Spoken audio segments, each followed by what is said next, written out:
Hi. The ATO isn't just auditing at the moment, they're data matching everything. What does that mean? Well, if you run a business, here's where scrutiny is increasing in 2026, and it's increasing at a rapid rate. So there's 6 main areas they're really focusing on. The first is Division 7A. So that is where you're running a company and you're using the company money personally. So unpaid drawings, informal loans, personal expenses paid through the business. If none of that is structured properly, it's assessable income and therefore taxable. So you need to understand how you're drawing the money and how it's being reported. It's critical, and if you don't set it up properly, it could cost you thousands. The second is trust distributions. So if you're running a business in a trust, paper distributions, adult children, bucket companies. If the income isn't genuinely benefiting someone, i.e. who you're distributing to, then expect some questions. So you need to make sure that, again, you've got your documentation in order, you've got your substantiation in order, and that makes normal, sensible business common sense. So again, getting that right is critical, because the alternative is you're going to be paying a lot more tax. The third is GST and property transactions. So if you're in the property space and you're selling, buying, developing, etc., the use of margin scheme or the misuse of margin scheme, as it might be, vacant land, the issue of capital versus revenue confusion. Getting advice on these things before contracts are signed, not after, is very important.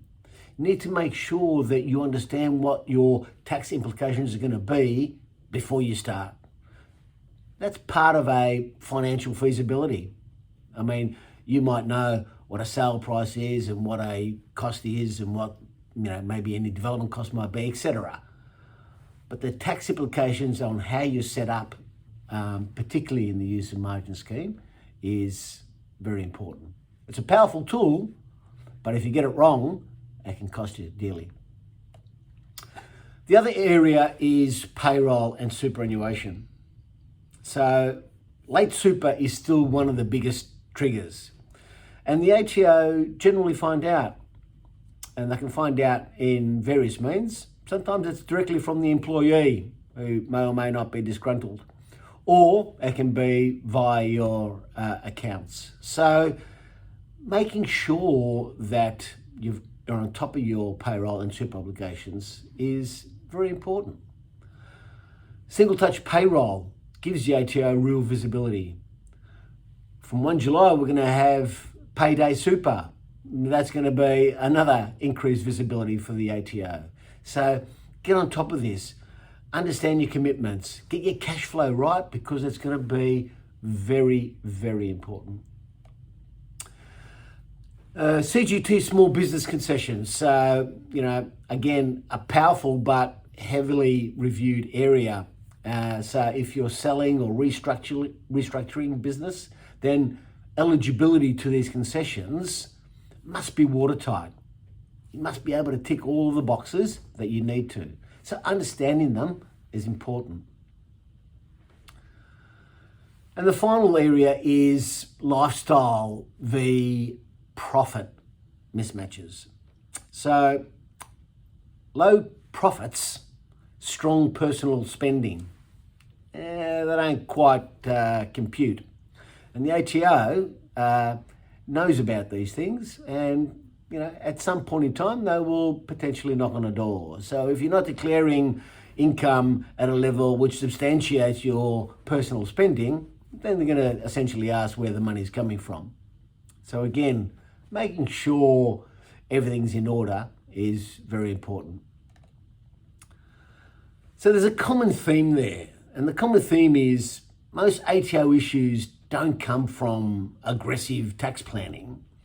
They come from poor documentation, informal money management, we'll fix it later bookkeeping, or ignoring ATO correspondence. So proactive review is a lot cheaper and more efficient than defending an audit down the track.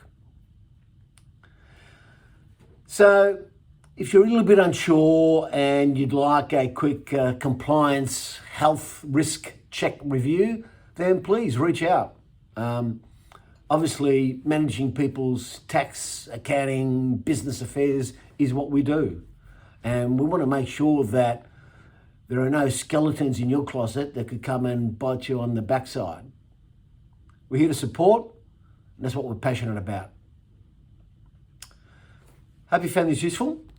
Thanks for listening, and I look forward to speaking with you soon. Bye for now.